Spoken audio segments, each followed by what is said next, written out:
Good afternoon, morning, evening or night, ladies and gents. It's me, Alex, here with James. Good for afternoon. a unusual video. Before we get into it, I just want to preface a couple of things.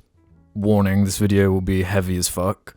Heavy, this will weigh down. We're going to be talking about serious stuff in this video. It's not like a normal joke jar video with like Free Guy and just nonsense bullshit. Nope. This is serious. Yeah, and before we get into it, I just want to say we're obviously not doctors, mental health professionals.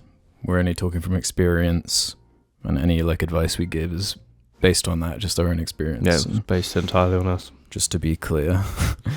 So why are we sat here, James? What are we doing?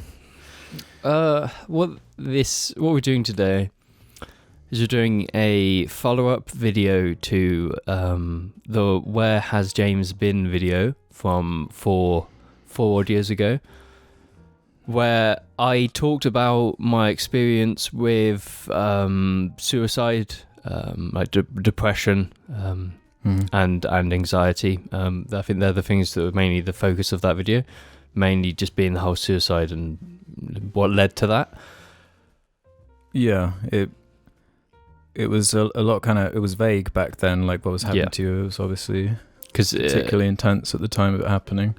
Yeah, prior to that video, I'd basically kind of disappeared for weeks, quite a lot of episodes leading up to that. There's a whole chunk of jar that you're absent from. Yep, and we basically just gave a brief overview of what was going on there. And in that video, we kind of cut out or didn't give context to why that stuff happened and why there was this suddenly, like, I've just experienced this. It's kind of out of the blue, but it was a very candid, just whole experience, and that's what we tried to portray in the video. Is this is the event that's happened, and this is my exact emotions at the time.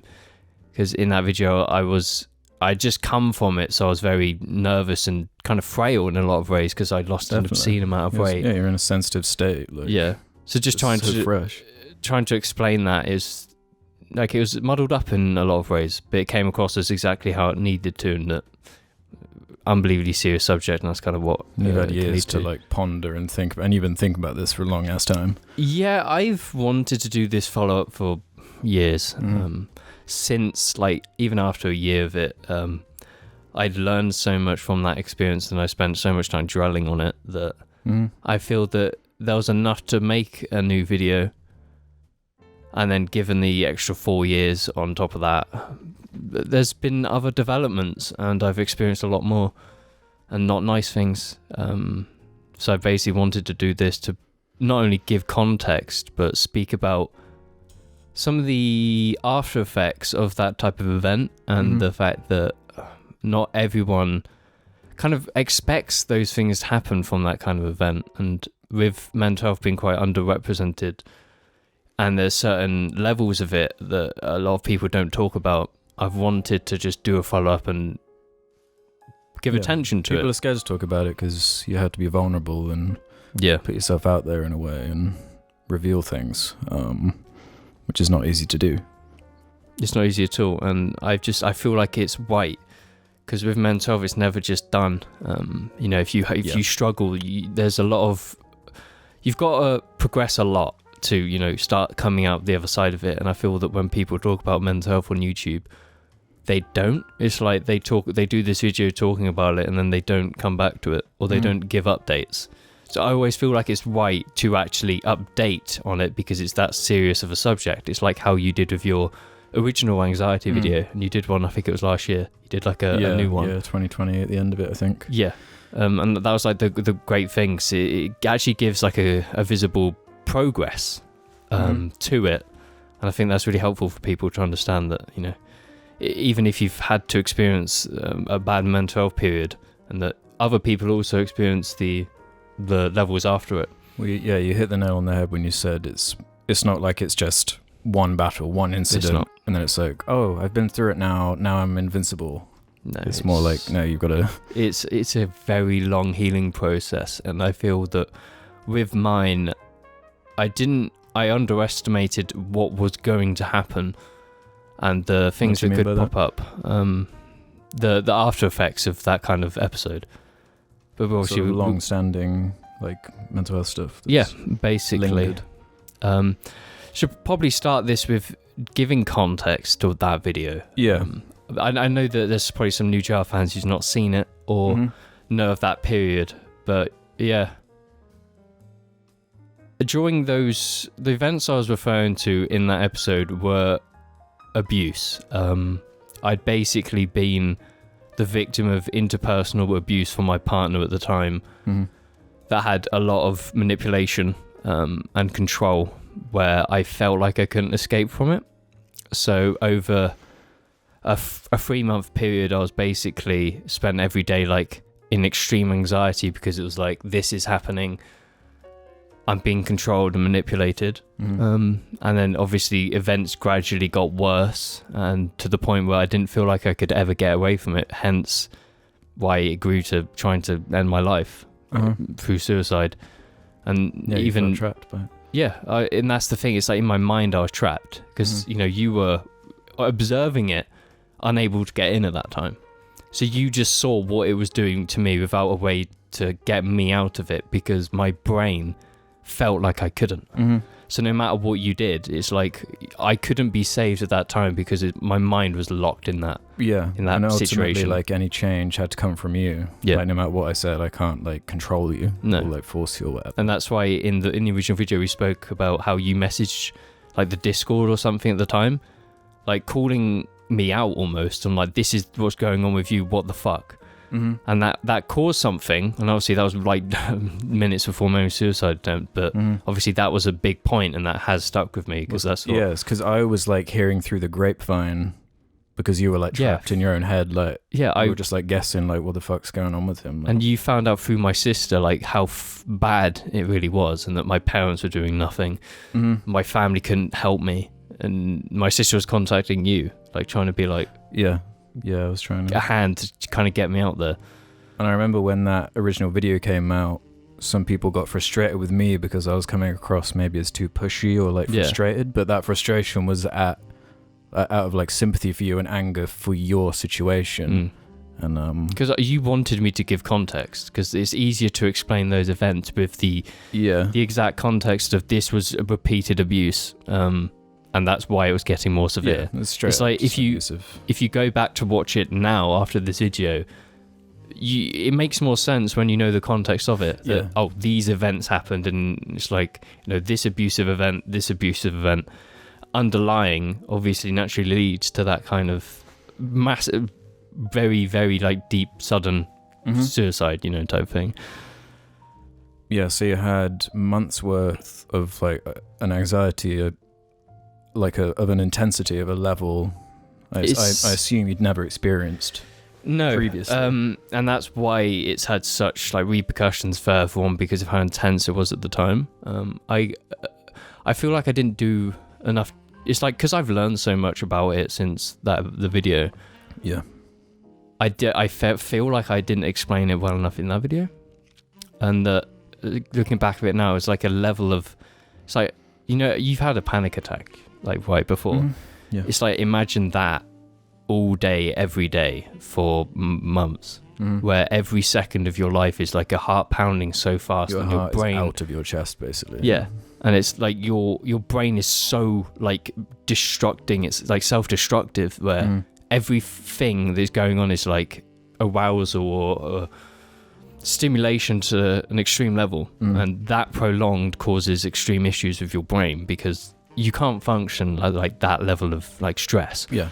And it's like, looking back at it now, it's like I could really feel the walls caving in on me, because I spent so long not eating, not drinking, just laying in bed having extreme panic attacks, that the walls were coming in on my life and on me. And it was like a prison. It was like a mental prison for months. Yeah. And that's why it was so destructive, and why suicide was the only way out. And those events have caused issues over the last few years. This journey has not been easy. It's been horribly difficult, honestly. So like overall, if we're saying it's nearly half a decade since it happened, they say time heals all wounds, but what is the sort of comparison emotionally now?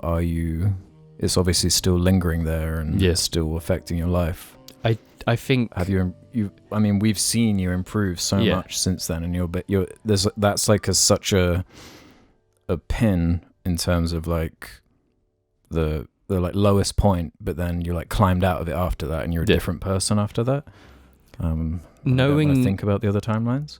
Like I think about like the event after, and it's like the weeks and the month, because it's like this happened 4 or 5 years ago, and it's like on this day in February, I was a husk back then, and I had to build myself up to be functional again. It was like being reborn almost. Yeah, because it's like my mind, everything post then kind of died that day, but I'm alive. So it's like anything from there on, I've kind of had to put so much effort into having an enjoyable life and making the most of it, because that's all I could do from it. And it's through that where I've started to struggle with it, struggle with the repercussions of it these last few years.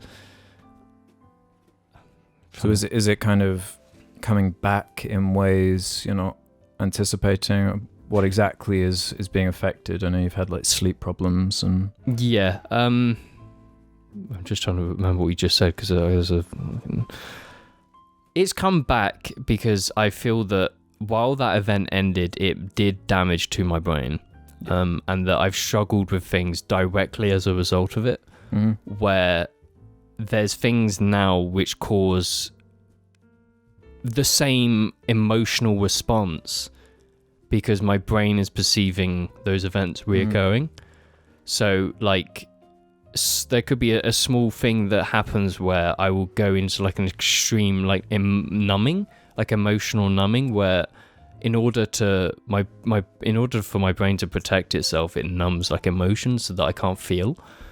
Yeah, and that can happen. It's a normal thing. Lots of people do that. Like when you've gone through any serious thing, emotional numbing is just a healthy thing your brain does to save you, pretty much. It's just self-defense. Like, it is self-defense. And I do experience that now, but I've noticed other things where, like we've talked about CBD on this cast, and there's a reason for it, because it's something I use to help the things I'm struggling with at the moment, and that my sleep has been increasingly bad throughout the years because I have nightmares that are a re-experience of the events, where they might not be exactly the events, but they will mimic all of the emotions.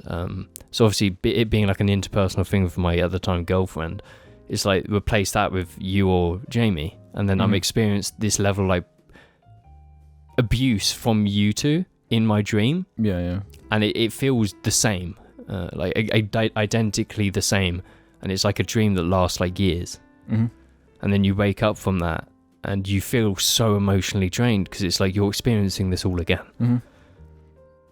And that's really difficult. And I didn't realize it was that at first. It was like I've just had this really fucked up dream, but I didn't connect the dots.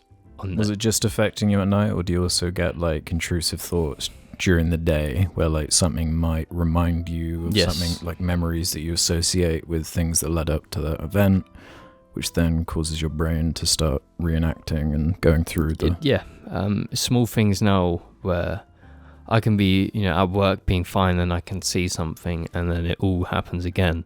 But my mind is going into this protection mode where I'm just experiencing this extreme anxiety. And it's like horrible to deal with at the time because you feel like you're in so much danger. And it's like suddenly like you're freaking out, you're panicking, but there's no reason to. Nothing's actually happened. And that can be not deliberating, but like really destructive at the time because you don't know how to make it stop. You don't know how to specifically control it in that moment. And then like I sometimes can wake up at night and have panic attacks, like feel like I'm trapped again. And it's just like, but I'm actually awake this time. I'm actually like being woken up from that nightmare to this unbelievably panic. Yeah, that's the thing. Like identifying, like you're fully aware of like the things that will send you down these thought patterns.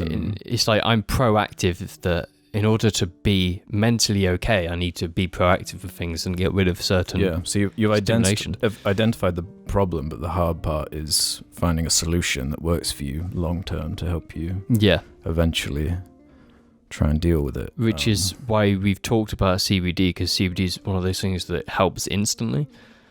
Where if I take it, and because it's a relaxant, it clears my head. It means I'm not having those emotions and those thought processes. So it chills me out, and it's something I use.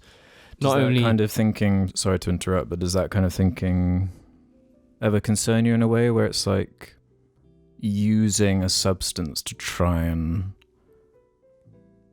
like fill in the problem, or because CBD is like, we're lucky we can get there, and it's medicinal, and it's not like a psychoactive substance. But there are plenty of people that turn to. That's the thing. I've struggled with that.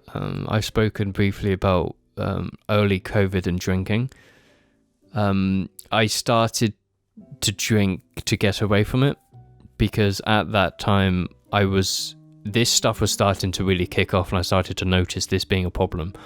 During 2020, like lockdown and COVID stuff. Because obviously I was a huge stress anyway on our minds, having lifestyle change. But now you're just isolated in a room with nothing else to think about. But so naturally my mind just started nosediving, and I started drinking excessively over those weeks as a way of coping.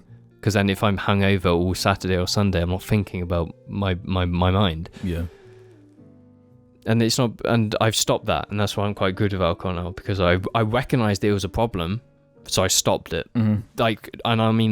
Stop. Like, I went 7 months without drinking until we just kind of blew off steam and just had some when it was the first time we could get together. But within that, I have urges to be self-destructive. Yeah. Because of overwhelming mental state, it's like your brain needs something, so I get sudden urges to smoke. And cigarettes, the amount of times I've wanted to walk to Tesco and just buy cigarettes just to smoke, and that's what you want to avoid, because Jim always says it's that first pack, once you bought it, it's kind of game over. And I've known that, and it's I've walked to Tesco with the 100% I'm gonna buy cigarettes, and I walk in and it's just I'm not doing. I know in my mind that if I do it, it's a downhill. I'm succumbing to what my brain wants. Yeah. So it's I'm not doing it. Then I just leave. And I've managed to avoid that. But one of the other self-destructive things I've done, which I've not been able to get away from, is speeding. Obviously, I tried to kill myself in a car and by speeding stupid speeds. And sometimes I want to do that again in cars, and I have done it in cars since, where I will get in a car and I will re-experience it life for like, and I can't control myself, and I speed and I do stupid things in cars, and I'm not proud of it. But that's what I've managed to get away from that now, because I've changed car, because I've gone from a stupidly fast car to a car that is the dream. So it's I don't want to speed in it, because it's the one thing I want in life, and that's a proactive thing I've done for my well-being. That's what I'm saying. It's you got to be proactive with it. And What do you think you still need to do then? What steps do you still need to take to try and attack it head on? It's been getting better. It's I've recently done a career change, because I self-destruct at work, where because I'm not having a job that's mentally challenging, I get bored, and then because there's no stimulation, my mind's going to go those places, or music triggers it, or something like that. So I've changed careers. So I'm working with my hands now. I'm doing building robots, and that does my mental health since this year has been really good. Yeah, and I think you've noticed a big difference in my happiness, because It's just my mind's in a better place, and I'm happier because I've got my dream car and whatnot. So I'm doing a lot to positively stimulate my mind, so that it's not falling between those lines, but it still does. Being a suicide experience, when I get depressed now, it's basically only suicide I think about. So if I have a bad day at work, or if I don't, my mind is instantly it wants suicide. and that's stupidly serious, because it's like I'm just slightly depressed and I want to die. And that's horrible to deal with, because it's most of the time there's no reason for it. There's no negative stimulation, because like depression is an emotion we all feel at some points, and there's obviously people who, because of their environment, that is the constant stimulation to cause it.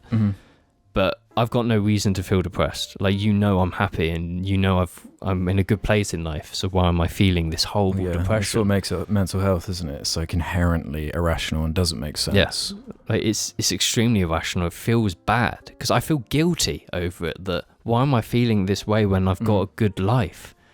And it's been horrible to deal with. And even like now, even when I'm with you and Jamie and we're just chilling, it can just pop up out of nowhere, where it's like, why am I like this now? Or I'll go home after this and it's just like I'll lay in bed feeling extremely depressed. Like, why? It's been horrible to deal with, and one of the reasons is because ever since, especially like last year, I started to notice really unregulated emotion, where I will basically experience every emotion to the most extreme within 2 hours. It's like a pendulum. It's going the whole spectrum, and it's completely out of control. And it got to a point where I would wake up scared because I didn't know what my emotions would be that day. Where it's like, how am I going to react? How am I going to feel? I just had no way to actually control it at all. So it was like a 4-month period where it was, and this is when,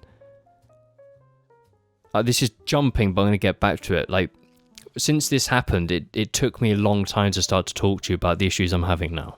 You remember, because it's like you were downstairs and we'd come to do John. I just bring up slightly that I've been struggling with X, Y, and that emotions wasn't a thing I talked to you about a lot. I said that I don't know what all my emotions are doing and they're just going out of control. And like, you're aware of it, and I've really struggled with it for months, and it felt suffocating. Because I felt like I wanted to quiet 1 minute, but the next time I'm extremely hyperactive. And it's like going from those two extremes is really fucking weird. It's like tiring and confusing. And when that happens days on end, you just become so exhausted and out of control. It's like I don't know what's going on anymore with myself. And that's had an influence on Jar. And you might be able to see it in some episodes where my mood is so strange, where, you know, like on Jar, everyone knows that I just fucking say shit. I'm a wild card, and that's because of that. Where these emotions, because they're so excessive, it's caused by this underlying issue with me and what's happened to me. And it's been difficult to control on Jar, because there's been times where I've showed up and I've been emotionless, like a husk sitting there, and you've seen it. Where I'll look up in that corner for hours, and it's just I've got to act normal on Jar when my head is not in a good position. It's been extremely difficult to try and get away from that, and thankfully, you know, we've started my new job. My emotions are quite stable now. I don't have much issue with these extremes. That's good, like the mood swing type stuff. And that kind of encompasses all the weird things I've been dealing with. The only other thing is that, it's a good example of kind of the some of the things I've dealt with, and this is something that's happened quite a few times. And it happened recently because we drank, where I went home and like self-destructed, like extremely. What do you mean? Alcohol is obviously a bad influence on mental health. I think everyone knows depressant, that. And I've never experienced a level of mental destruction after drinking like I did like a few weeks ago, where the easiest way to describe this is the start of Apocalypse Now is basically what I experienced after drinking. And that was like I realized the connection in the journey back from like the cast last week, where I was like, this event is like for like the start of Apocalypse Now. And I found that extremely concerning, that I'm basically having this unbelievably dangerous outburst as a result of alcohol, where like screaming, crying over the events that's happened to me. And that worried me. And that's why we're in this position now, because that was on my mind. That's not healthy. That's not good. No. And that's scary to say, because Apocalypse Now is like a horribly serious movie about those subjects. And it's basically like a horror. Yeah, and relating to the start of that movie is a bit fucked up, in honesty. And I didn't want to. I wanted to say this on this episode without you knowing, because I said a few weeks ago that I self-destructed after drinking alcohol. I said that to you. I didn't quite realise that's what you meant by that. That's what I meant, and it scared me, because that's not good.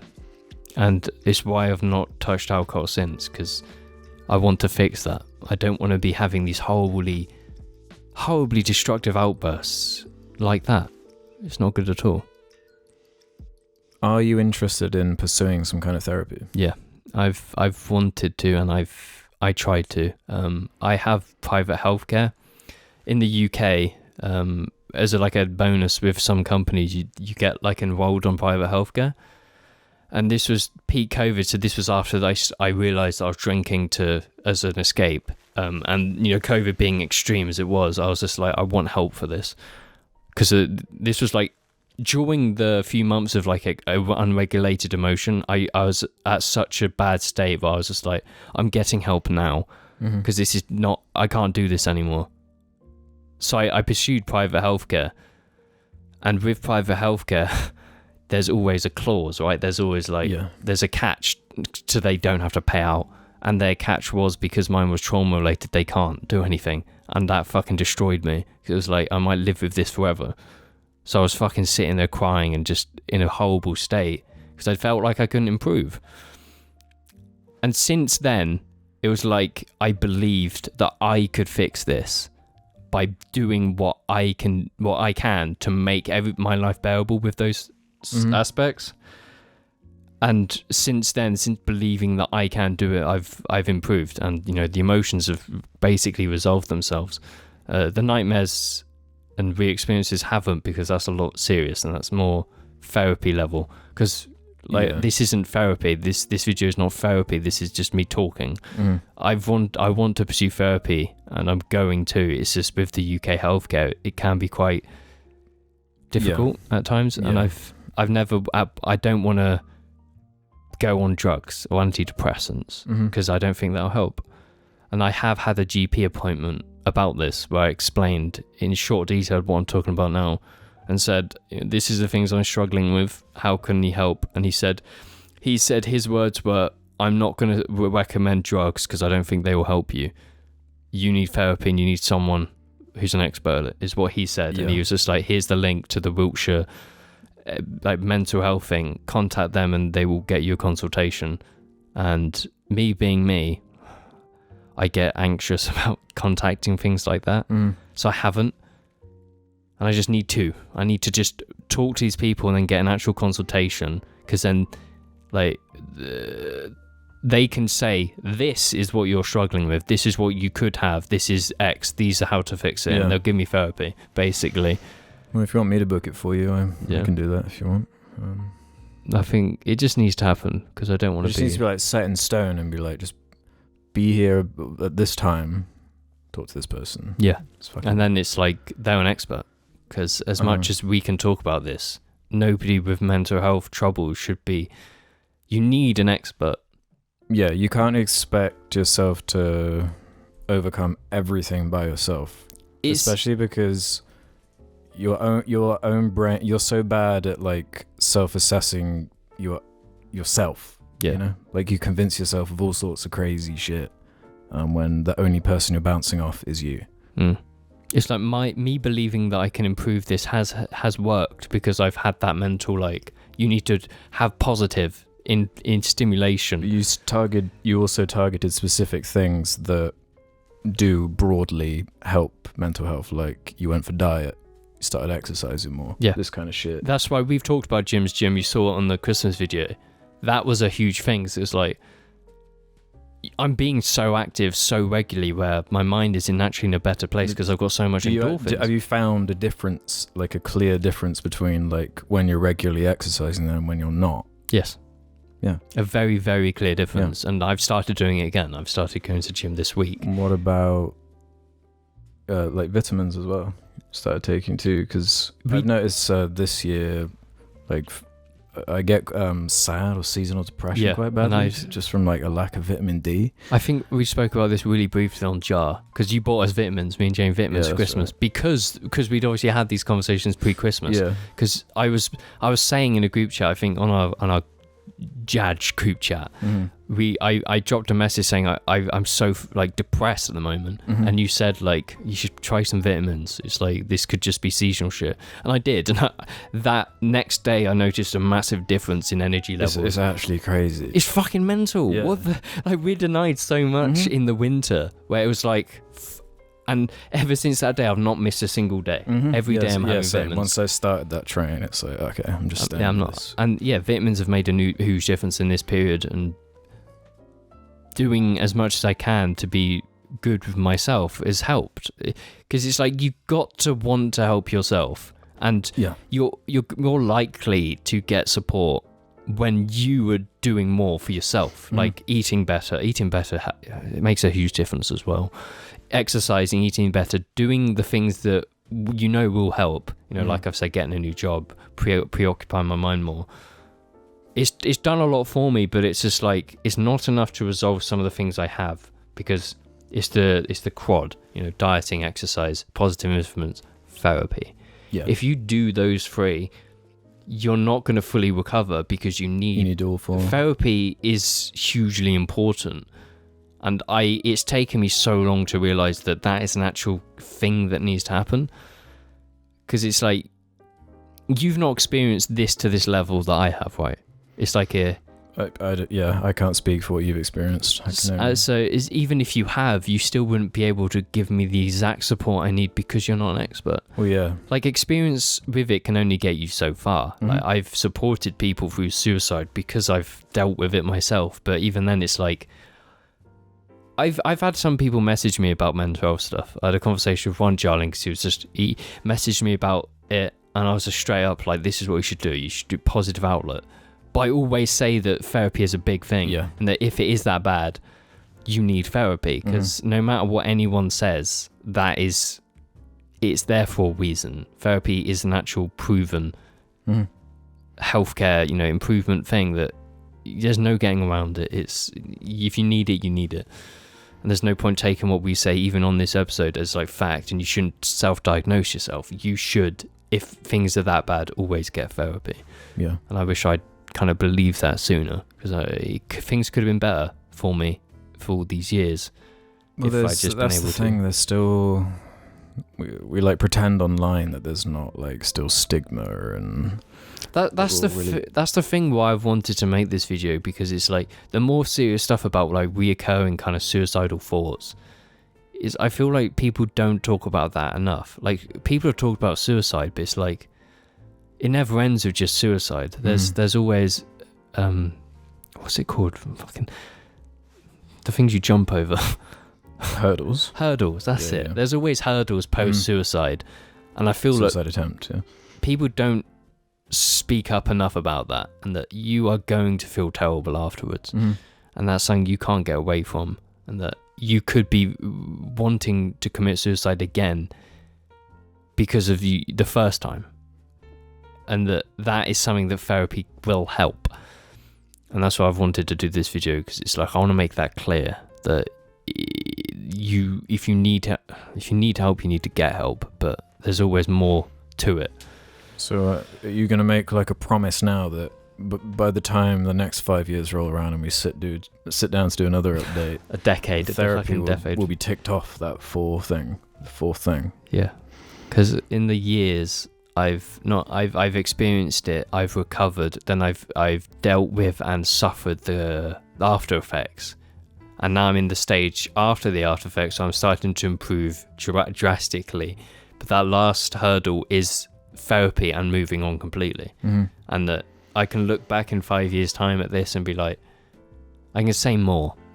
Yeah, I can say so much more about this going on, because I've healed, and that's what I need to do.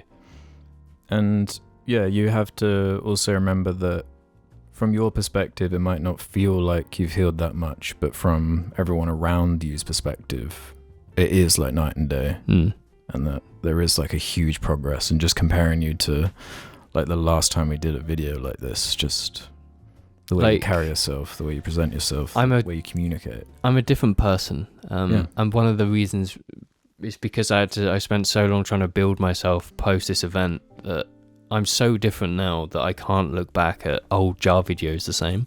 Mm-hmm. If I watch like episode 10, 15, 50, I'm not that person.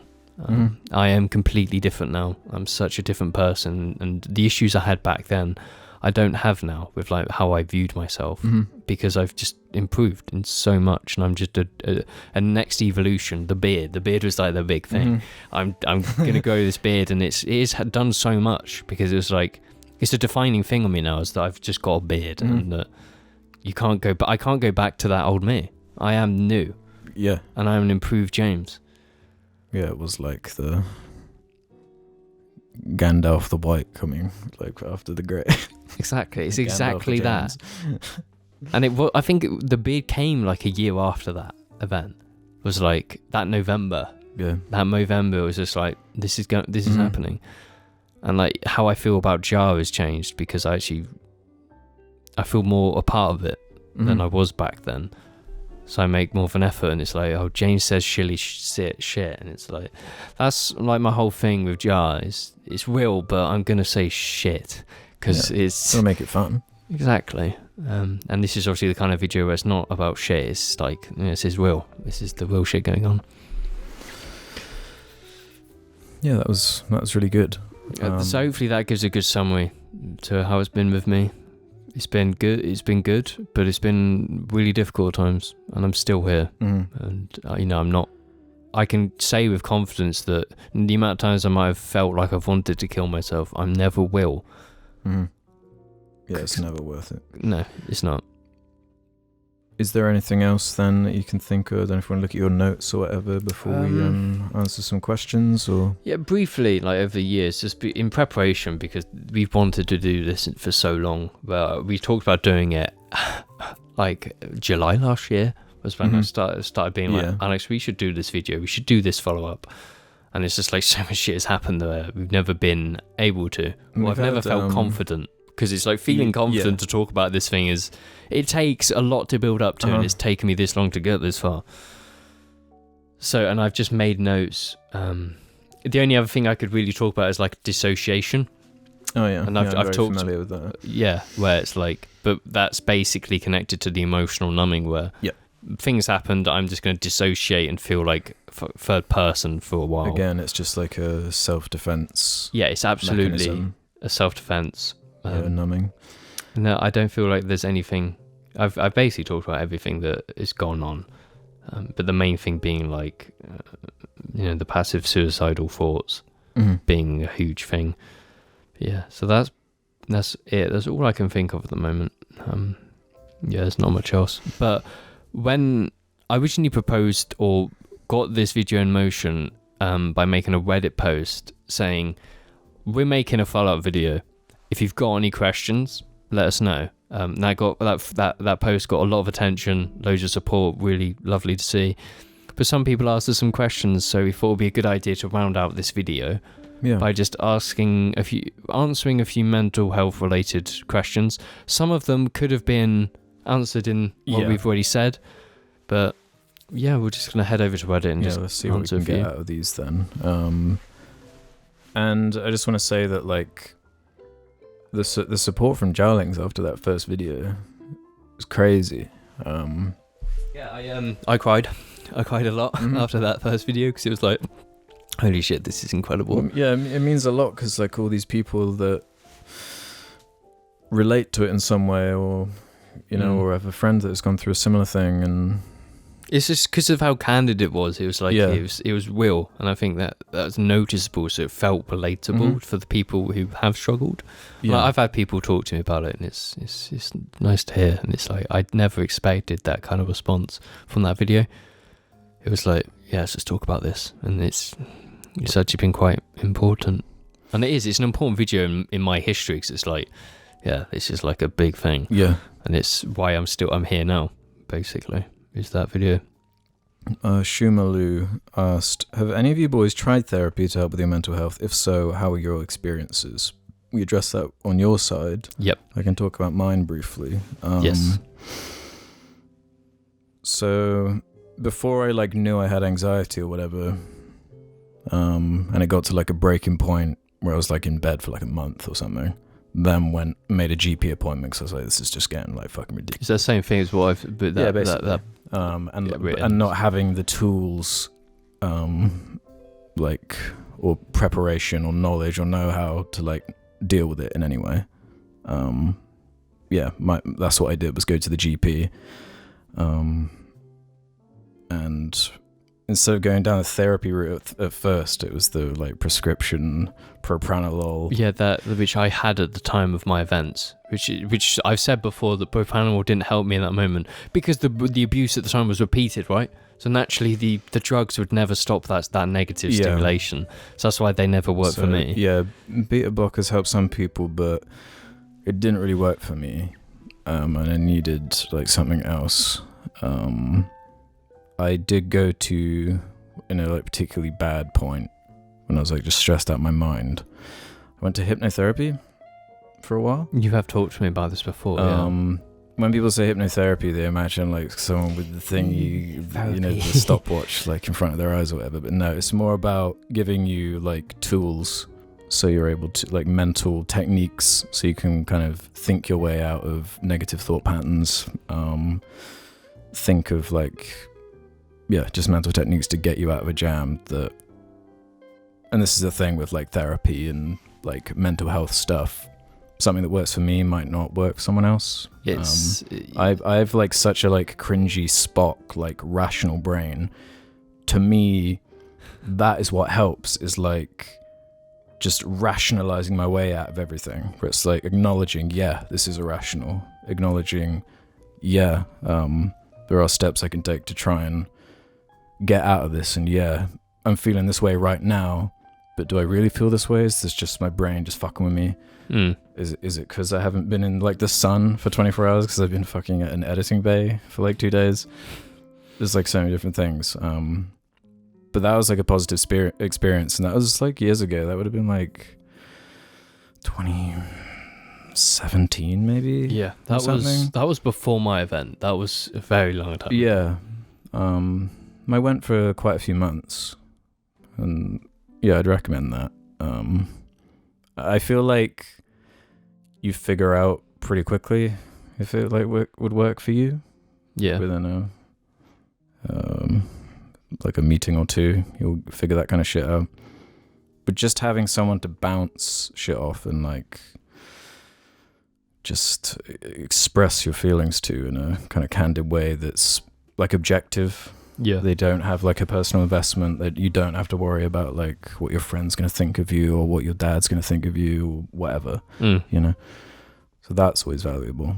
I'm still interested to go down like a more traditional like therapy line, but as you said, I can't really go through the NHS at the moment for a couple of reasons, because one is, from experience, hasn't been that great in terms of getting help in like, especially in good time. The waiting lists are ridiculous now. Yeah, that's the really bad thing about this. The waiting lists were already bad before COVID. Then when COVID hit, like it's just it's fucked. So that's kind of put me off, but I'm kind of in a similar position where you were. It's always like something I need to do in the back of my mind, but I just make excuses and just keep putting it off, sort of thing. But are you against the idea of like, speaking of COVID, like surely there's been a huge rise of like Zoom type therapy where you're doing it over the internet? Because would you be okay with that, or would you prefer like having to actually go somewhere? Because I'm not sure. I'd prefer it in person. I feel like I would too, but it's also like, where's like the nearest? Living in the country, it's like we got to go to the closest city. If you're in the city, it might be easier, but then they'll be so booked up and fucking expensive. So yeah, I've looked at private what I'd pay for, and it's like £300 an hour. It's not cheap, and I can't afford that. And that's obscene amount of money. So like, it's really fucking expensive. And like doing an hour therapy a week, like a month, is not gonna to take so long to have the fruits bear from that. Yeah. But what I say when I mean like trying to identify and Spock rationalizing like my way out of the state my brain has put me in. These like books I have on the table in front of me right now that two I would recommend. You got this one, The Body Keeps the Score. I haven't finished this one yet, but I've read a good chunk of it, and it's structured where it's kind of breaking down what is actually neurologically, with pictures, with like scans, with case studies, really well written case studies. I remember like a doctor's whole like life. I remember you, because he's like an expert in like trauma. Yeah, he's dedicated his whole life to it. Yeah, the effects of trauma can be devastating for sufferers, their families, and future generation. Here, one of the world's experts on traumatic stress offers a bold new paradigm for treatment, moving away from standard talking, drug therapies, and towards an alternative approach that heals mind, body, and brain. I've read this because of you basically told me to just read like the first page or see it. And yeah, I think this probably would also help me, because being about trauma would be really beneficial. See, I'd recommend say that might be a worthy read. And then you've got Mindfulness, a practical guide to finding peace in a frantic world. I've talked about mindfulness online before. All that there. And again, I feel like it's easy for like when you say mindfulness and you have no idea what it is, it can kind of sound like hippy dippy. It has that kind of name. Yeah, but it's really more about like controlling your breathing, doing these thought exercises, meditating. Meditating doesn't mean like being a monk in a mountain or whatever. No. I'm sure monks do meditate, but you know what I mean. It's not just like a religious thing. It's you can take steps like physically and do things like this deep breathing stuff where you're basically forcing your body to do something different. Because when you're anxious, you maybe subconsciously are doing things with your body you don't even realize you're doing. You might be hunched up. You're like stiff. Your back is sore. You're breathing short breaths. You're not giving yourself enough oxygen. You can do stuff. Just being aware of some of the things you can do, like doing the breathe in for whatever. I've been drinking whiskey and I'm getting loose, but yeah, therapy, you gotta go. Go therapy. Yeah. Cherry Rabbit Laws says, have any of you ever contacted Samaritans or any other mental health services when you're at your very lowest? I've contacted Samaritans many times when I was feeling suicidal or having an emotional breakdown, and it felt helpful being able to talk to someone about my issues. I recently contacted them last week when I had a very bad breakdown. I sat in my car for an hour speaking to a volunteer who listened to my issues and offered me some advice. I also contacted them at the beginning of the year when I was suicidal and felt out of place and self-loathing, and they managed to talk me out of it by listening to my issues and suggesting what I should do to get myself out of that pit of despair, which was to talk to someone I trusted and get professional help. Yeah, what they're saying there, Samaritans saying you need professional help, it's like Samaritans shouldn't be your crutch, because that's not going to help you improve magically. If you do need them, or you feel like you need it, then absolutely. But yeah, especially if you have like no support network and you need like an objective voice who's going to be supportive and listen to you and not say some dumb shit. Yeah. But it's what you do after that which is more important, and doing positive things what you can while you get therapy is what needs to happen. It's like a lifeline, and if you use it, you just gotta make sure you come out the other side. Yeah, being able to do what you can. What you want to avoid is not the Samaritans, but you don't want to fall into that trap of like falling into a group of people online who are like all suffering from quite bad depression. So you can get these kind of toxic groups that are all like trapped, not trying to like help each other, but they're all kind of egging the depression on, basically. Yeah, it's almost like becomes a group in and of itself as opposed to like trying to overcome it. Yeah. you got to be careful with the way like it manifests online, 'cause it's so easy to just fall into these kind of traps. But I think I've called the Samaritans once, and I've used like text ones before, where I haven't want, because I don't really have it anymore, but I used to have the like I didn't want to call anyone thing. But yeah, I'd also go against using places like BetterHelp, where there's like an obvious lack of regulation of who's supporting you through that, and they've sponsored loads of YouTubers, and it's like they're not good companies, and they're trying to profit from you. So I would probably go against them. I'm not saying that the support on those isn't. There's probably some good supportive people on those, but those type of apps, websites that are like BetterHelp, cheap therapy. Yeah, it's like the inherent. And I do get it to a certain degree, where it's like you're like charging £300 an hour, and it's like that's classing a lot of people with issues out, basically. Yeah. So these cheap online therapies are appealing to people who are struggling, because it's like, this might be my break.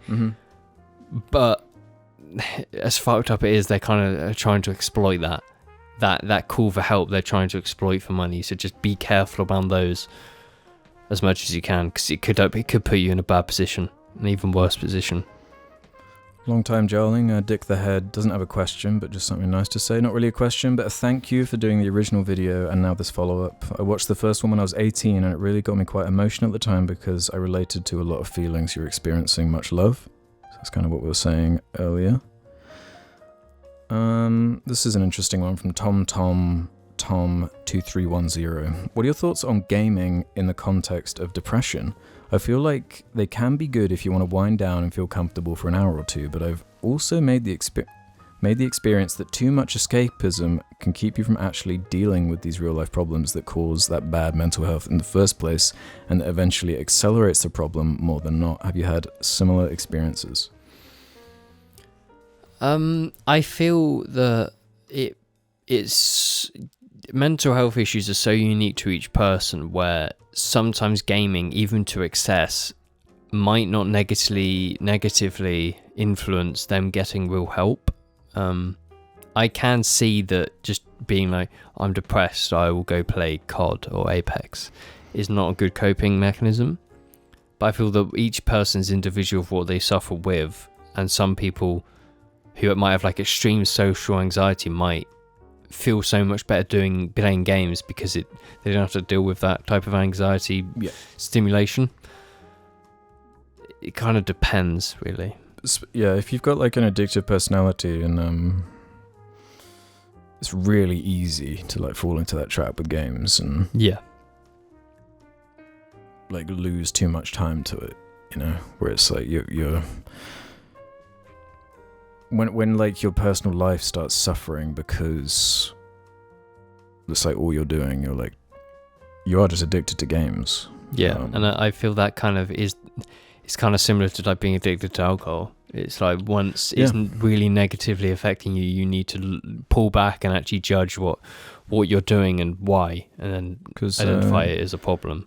I've definitely been addicted to games before. I have as well, in both healthy and unhealthy ways. But like when the original Destiny came out, that was definitely not like a healthy relationship I had with that game.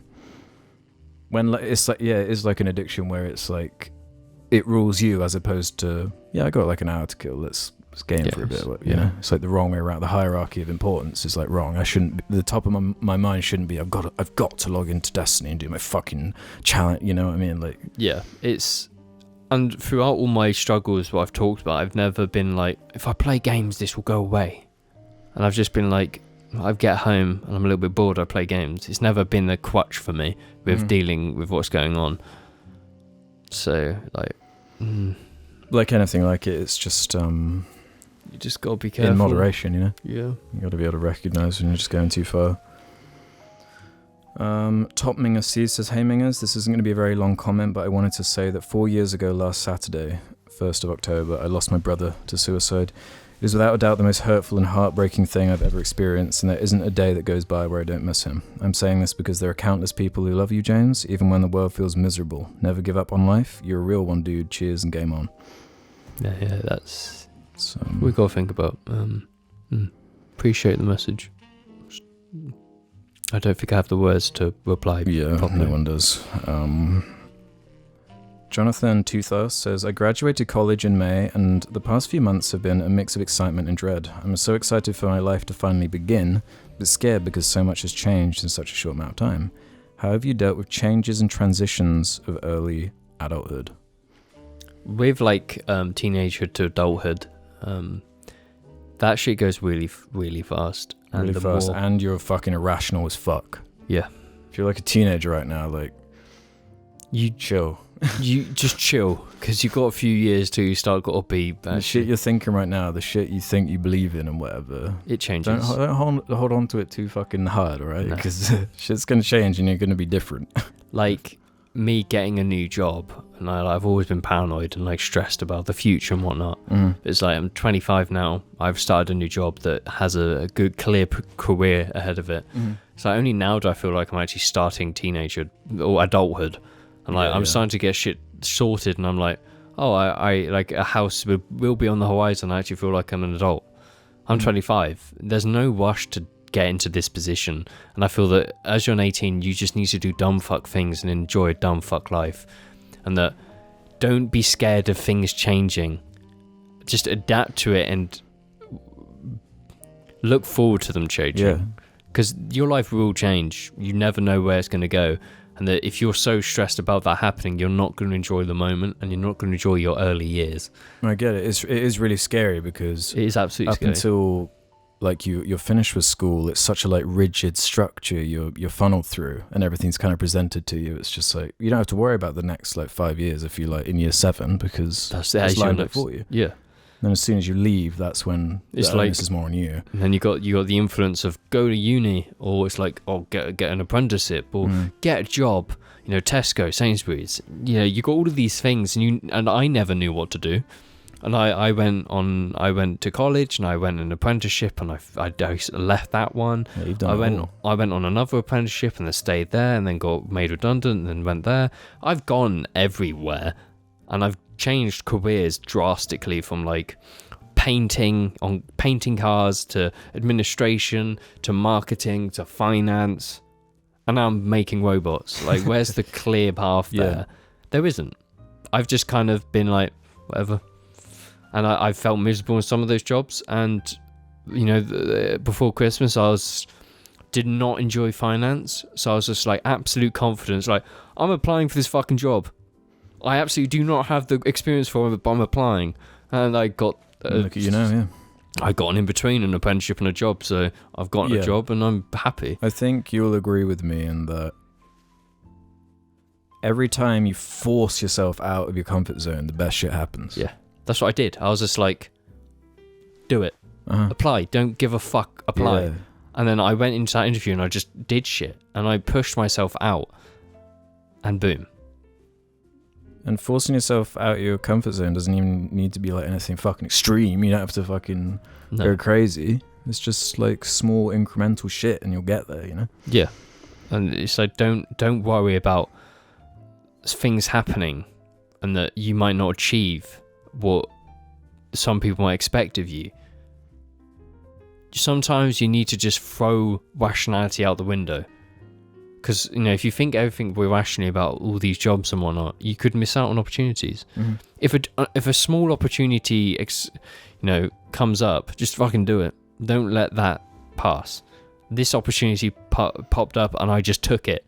And I was confident in it. And I was pushy about it. And it worked out really well. You just kind of got to do that sometimes. But at the age of 18, 19, 20, just never stress about any of that. Because it's if you spend your whole time worrying about things, when you get to 25, 26, you'll be regretting all of those times, because you could have gone somewhere different, you could have got a different job. You just need to do it. And I know that doesn't sound stable, but experiences will always change you for the better. Sam Witch 203 says, have you ever had to deal with people being angry at you or mocking you for mental health problems?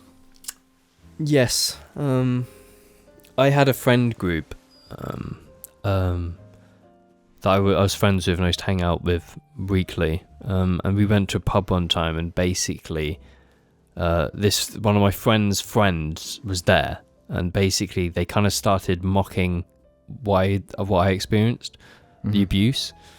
And it's like when they're mocking that to my face and the other friends are doing nothing and they're trying to force alcohol in me at the same time, that's like a really big wake up call. Yeah. Where it's like, this is toxic, straight up toxic. Yeah. And at that moment I fucking walked out. Like clear as day, just like, I'm gone. Nah, I just walked out because there's no point being around that situation. And it's horrible to deal with because like your weakness is being used to humiliate you and make you weak.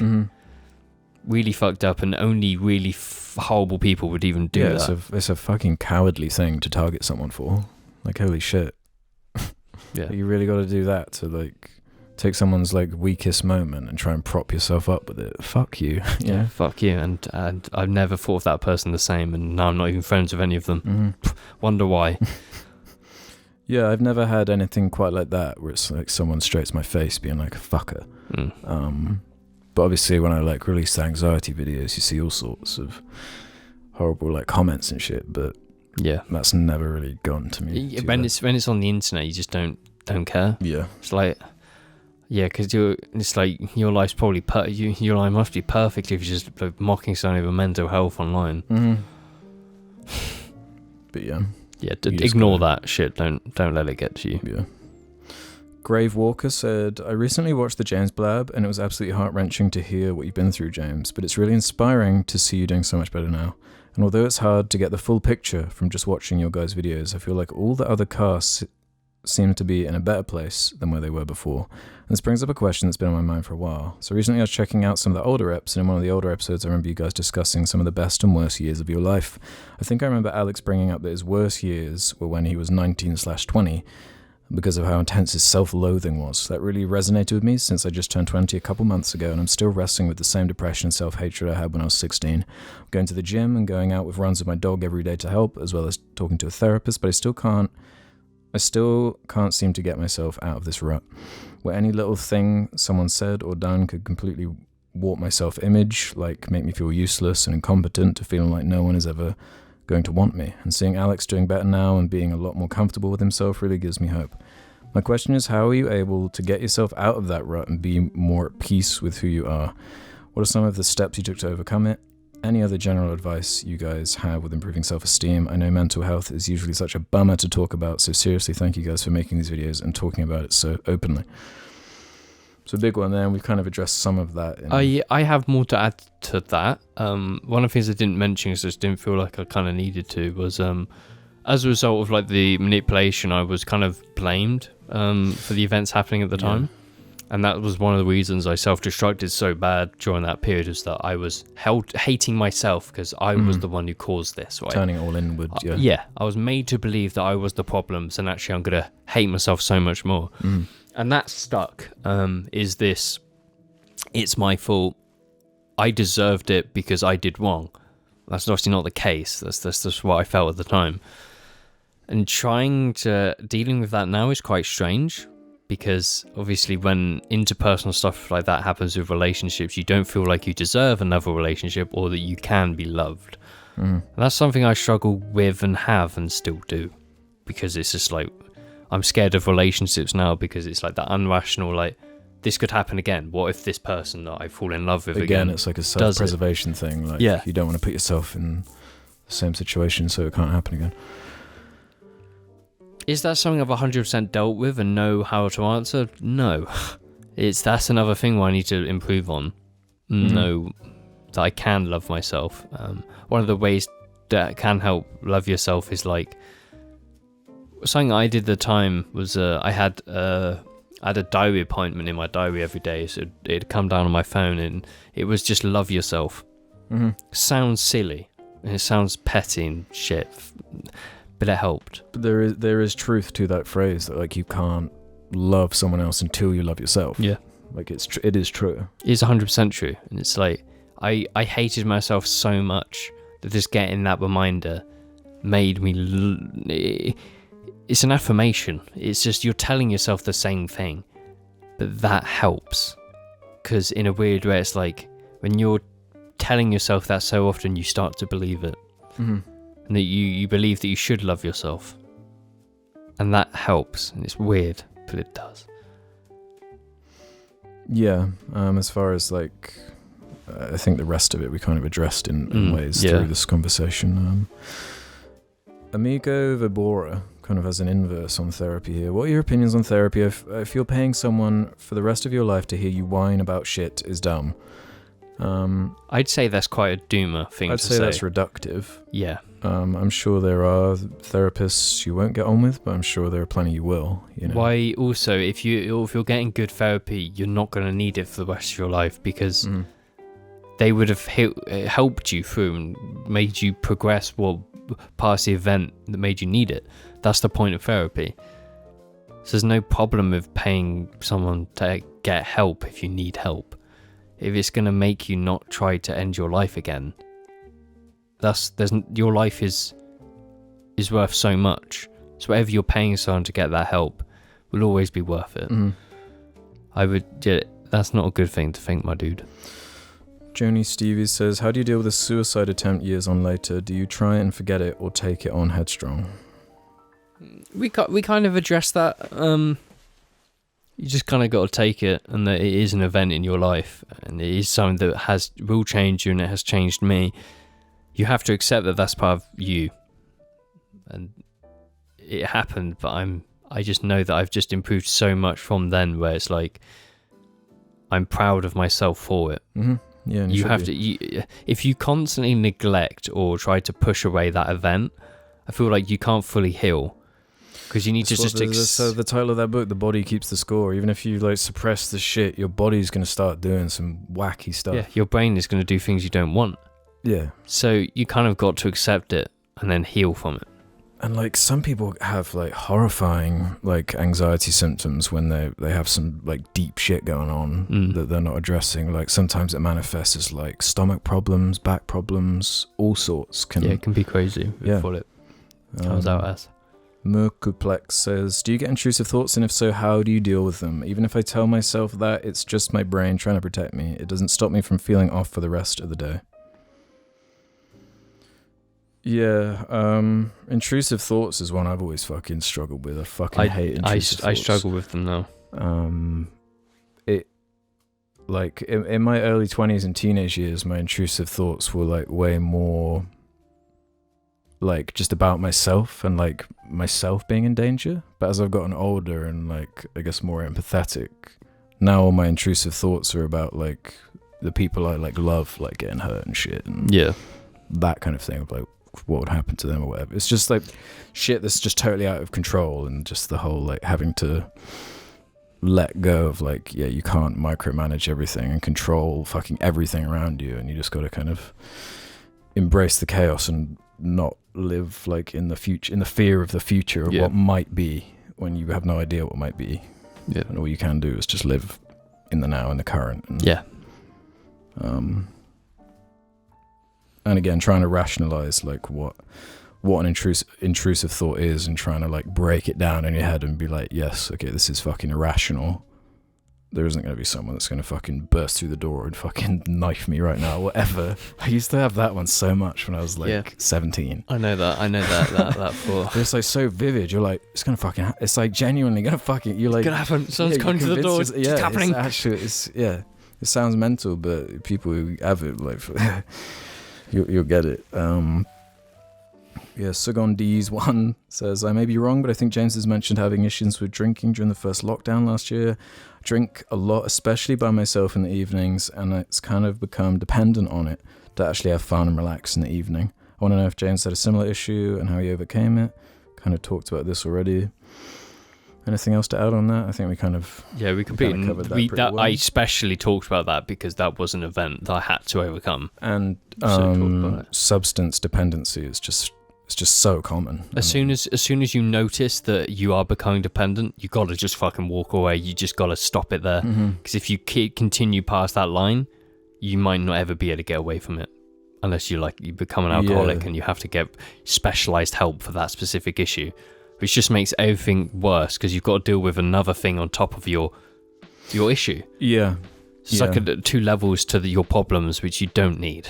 I was always put off of like alcohol, like abusing alcohol, because I've got like multiple alcoholics in my family, and like seeing that like how low it can take you and the like destruction that it can bring, like put me off like drinking heavily till in my like mid-20s pretty much. Like I just wasn't really interested, but for some people like the opposite can happen. Some people are genetically fucking disposed to it. It's like fucked up, and the social pressures too that come with it's the only drug that has that, where it's kind of expected of you. It's a family gathering, everyone's getting pissed, like, and if you've had like a past of like abusing it and you don't want to necessarily fuck with that, it can be like an awkward thing. Yeah, because you do want to like fit in, you want to, be social, partake and just be social. Yeah, but it can be really difficult when it's so fucking. It's just so built into the culture. It's so built. Yeah, you can't really get away from it. Pretty much, you can't even go to a supermarket and get food without seeing it on maths. Yeah, and depending on wherever you are in the world, I suppose it's worse. Like I know, like is it Denmark that has like crazy like drinking problems or something with like teenagers? It's crazy. So yeah, just acknowledge the problem as soon as you can and just know to get away from it if you do find yourself becoming dependent. Let's do 2 more. Joseph Jewish Jarling says, did you guys ever wind up watching the video I made inspired by James's open talks about the subject? What is your general take on people discussing their experience and subsequent vulnerabilities in public settings? So we're going to need you to send that again, because I've talked to Joseph before, and I know he sent me this video. He made the awesome. He did, and I've always said I've wanted to watch his show. I was trying to, and it's just like at that time I just kind of didn't want to think about that event because it was just so fresh. And as the years and struggling, so it's just not been on my mind. But we are absolutely going to watch it just so we can, But I like the people, and I think it's important for people to talk about their experiences in a public setting, and that's the stigma that needs to be improved, and for it to go, there shouldn't be that stigma. That is what it is, because like I don't know what it was like for you, but it's what got me started down the whole like trying to figure out like what the fuck's wrong with my brain. It was because of someone else out there in the world. Like the content it was a podcast I was listening to where one of the members was talking about their experience with anxiety, and I'd never heard it verbalized in that way. And I was like, oh my god, it sounds like you're describing me right now. Which then gave me it was the spark that got it rolling. And then from that point, that was definitely the like starting point of like building up like some knowledge and reading these books and going to a GP and shit, like, and improving, progressing in life. Let's end on this one then from the Gayest Jar fan. Howdy Mingers, back in 2013 when I was in college, I lost an ex-boyfriend who I was still close with to suicide. I myself had been suicidal at the time, and the news brought me as close to doing it as I've ever been. The strange thing was that his note was so heartbreaking that it turned most of my sadness into anger. Not at him, of course, but at life in general. I refused to die unhappy after such an unhappy life. A few months beforehand, he'd given me a necklace, which is honestly kind of ugly, that I put on that night and have never taken off. I dropped out a week later. Despite that being the unwise thing to do financially, and despite struggling a lot because of that decision, 8 years later, I'm finally in a happier place. So I guess my question is, do you think that allowing negative emotions to motivate you to positive ends makes okay in the long run? Or should we try and find a more positive angle if we can? I feel that it's specific, and I think those negative emotions helped you they were what you needed. We're so different that some people, it's like that saying where it's just like something to do with eggs, where something hardens with this abuse and others get softer, right? Yeah, where it's like the situation that might make you better might be worse for someone else. And I'm very glad to hear that that's what helped you. And I like the sentiment of wearing the necklace. I like that a lot. I think that's quite thoughtful. Much respect. But I've used negative emotions to improve me as well.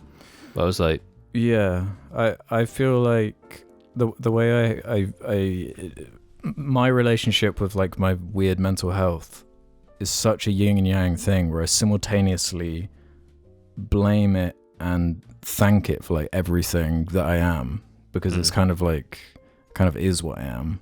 It